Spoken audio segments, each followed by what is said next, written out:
Mikrosefaliya, yəni anadan gəlmə beyin inkişafının qalmasıdır. Bu zaman beyin inkişaf eləmir, balaca olur, normal ölçülərindən balaca olur və bu insanlarda müəyyən fəsadlar olur. Yəni bəzən danışa bilmir, bəzən yaşıtlarından çox balaca görsənir hərəkətlərində, davranışlarında, qavramasında və s.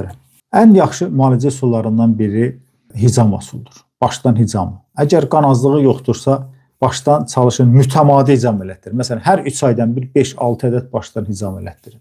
Bu beyin inkişafı üçün çox gözəldir. Sonra tərkibində karotinlər bol olan qida vasitələrinə üstünlük verin. Məsələn, kökün şirəsi, balqabaq. 100 qram balqabağın tərkibində 5-6 mg karotin olur. Bu hər qida vasitələrində olmur. Balqabaq, yaxud da balqabağın şirəsi.